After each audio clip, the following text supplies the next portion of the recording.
Hello everyone, my name is Ron Them and I'm one of the founders of the NICCP, and today I'm going to give you a short tutorial on how to wow your potential college funding clients and position them to move their money with you using a very simple calculator called the College Quick Plan EFC calculator. First though, let me give you a quick background on college funding, how the system works, and how to get colleges to offer your clients scholarships and grants to lower their cost. This will make you seem like a very shrewd financial advisor simply because no other advisors know this stuff. After that, I'll demonstrate the calculator by loading in a simple client case. I'll discuss potential strategies and then show you the results of those strategies by applying them to a case.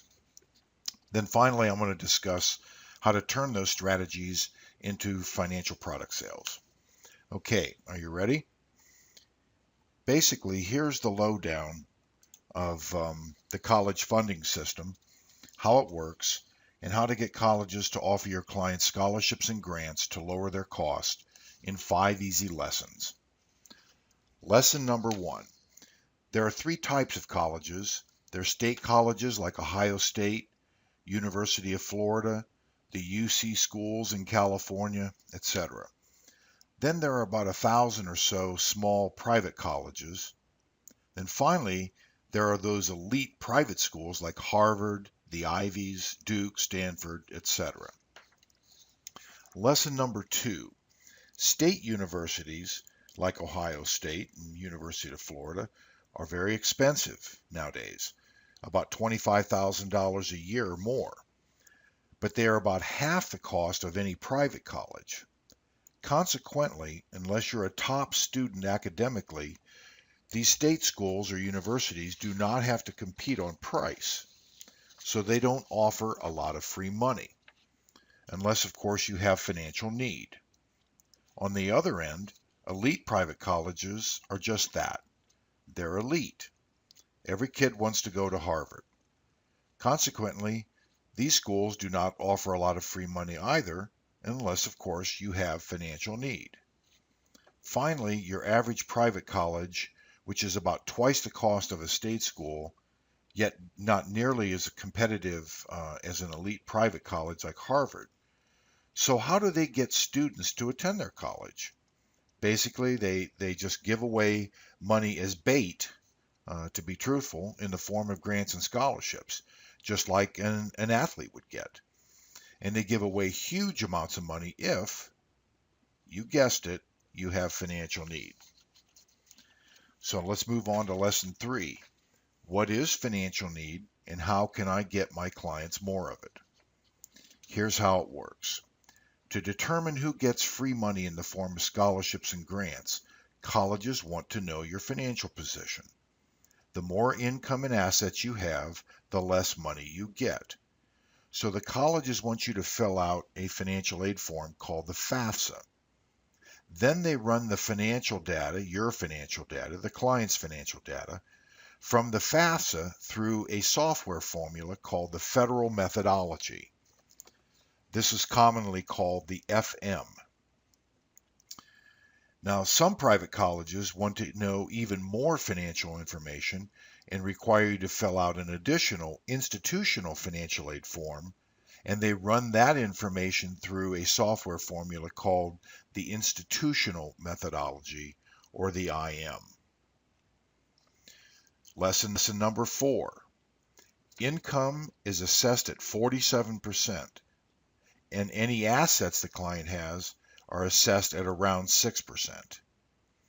Assets that are not looked at by some of these schools, just using the FAFSA form, is business assets, retirement assets, home equity, annuities, and cash value life insurance. However, those elite colleges that use the profile form or the institutional methodology or the IM, the only assets they don't look at are retirement assets, and you guessed it, cash value life insurance. Lesson number 5.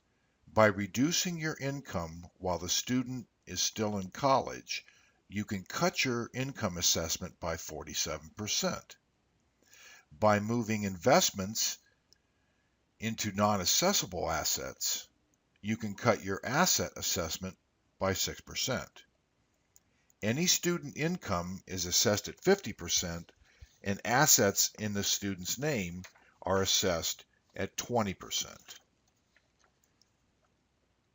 And any repositioning of your financials can potentially yield a serious amount of free money from the colleges. Again, everything's based on the quality of the student and how bad the colleges want to recruit them. Now that's college funding made simple. Isn't college planning easy? Actually, there's a lot more to it than that. But let's move on to a sample client case. Here is one of my clients from the previous year, the John Renor family, name held back, of course, different name. And this family is in Ohio. This is an actual client that I helped last year. And here's their financial data. The son, age 17, William, and John and Eileen, the parents, are both 45 years old. William did not have any income, did not work, and John, the sole worker of the family, makes about $100,000 a year. Their assets: William has $10,000 in a bank account. John has $20,000 in checking, $50,000 in mutual funds, $50,000 in non-qualified annuities, and $350,000 in their home. Their home's worth $350,000.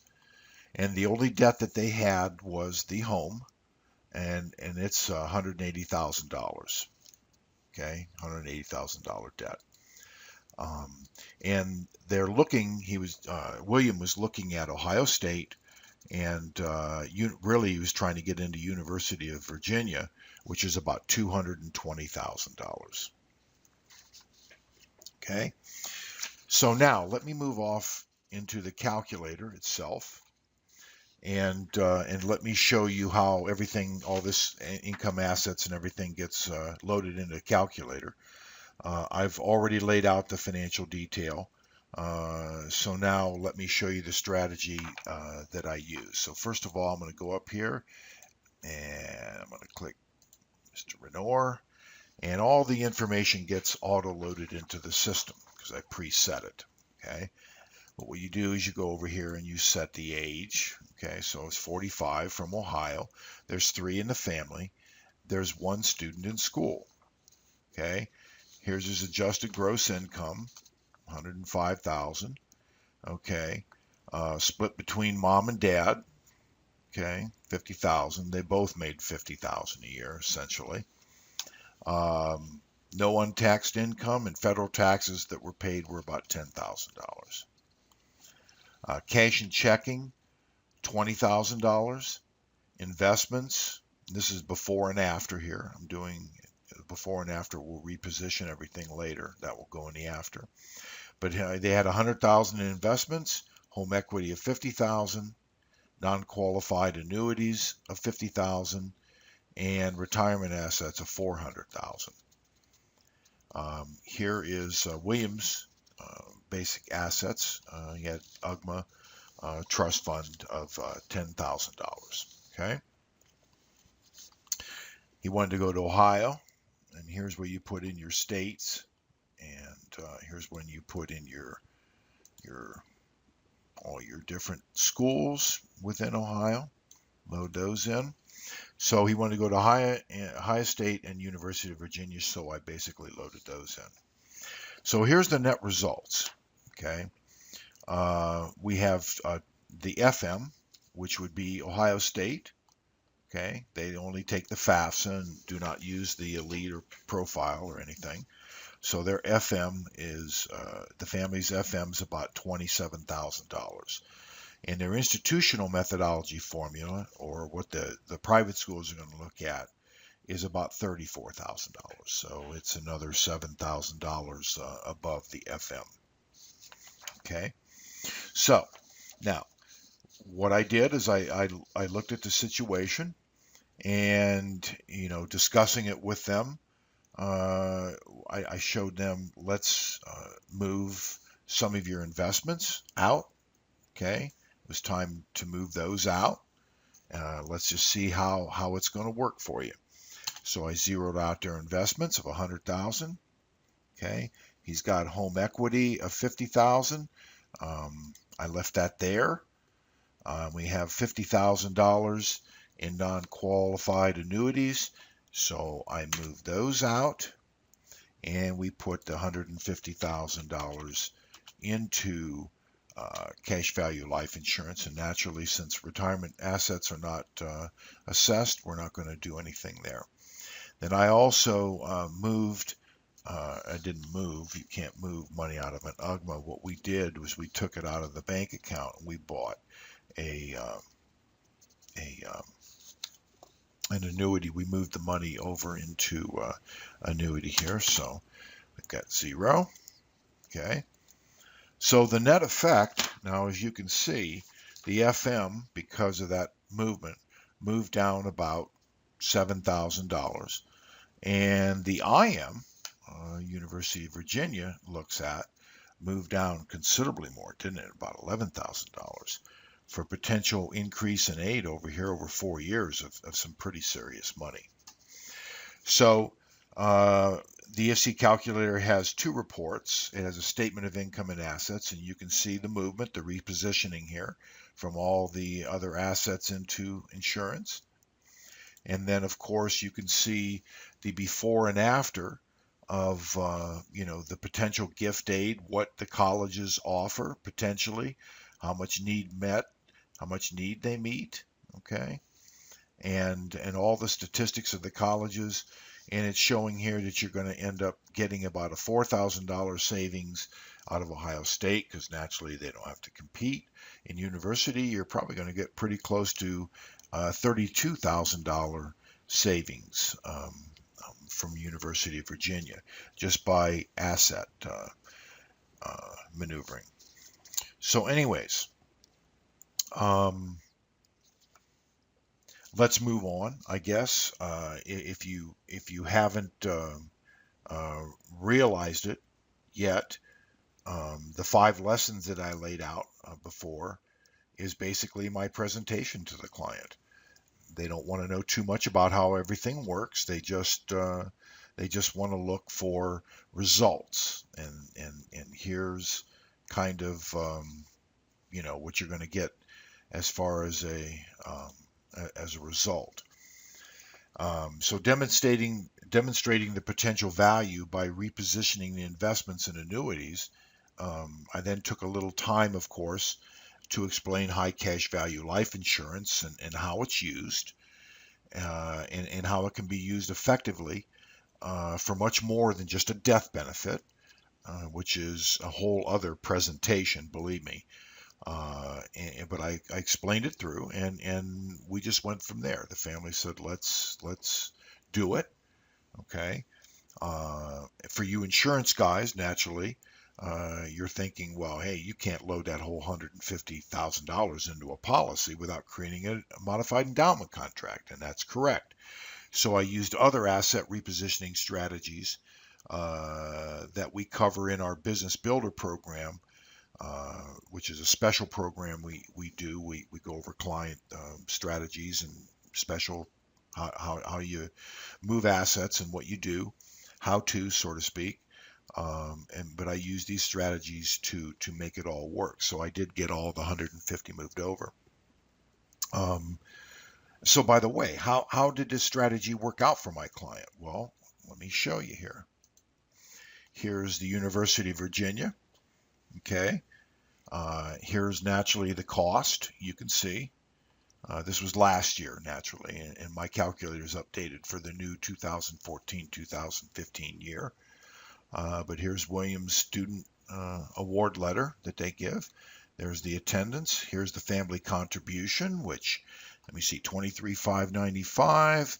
How close is my calculator? Not too bad. I was off $500. Okay.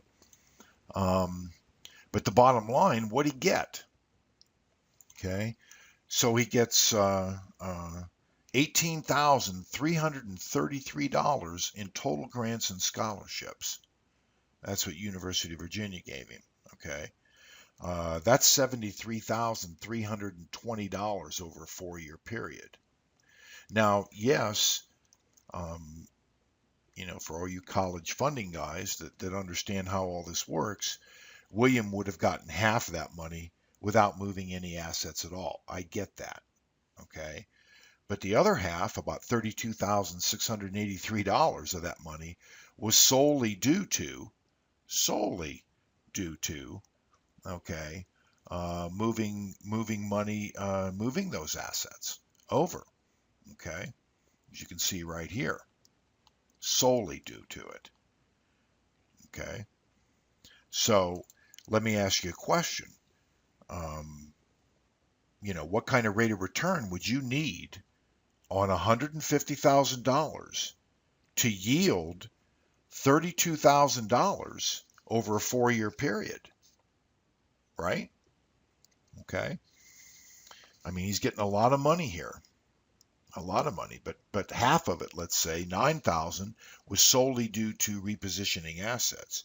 So when you take that money over a 4-year period, 32,000 just from moving $150,000 worth of assets, that's a pretty good return, 4-year return that even the stock market can't give you. Well, anyways, that's all. That's how the college quick plan calculator works. It's pretty easy, isn't it? And it's fun to help students get into their dream college. And you can help your clients financially too, right? Okay. Remember, the best salespeople really don't have to sell at all. They uniquely position their client in order to get them to make the best buying decision. And this pretty much was not much of a decision, because when they see results and they get results, referrals come flying in a door. I mean, when you get results like this, do you think clients are going to refer other families to you? Yes, they will. So anyways, that's the College Quick Plan EFC Calculator tutorial and presentation. That's all I have. Thank you very much, and you all have a great day.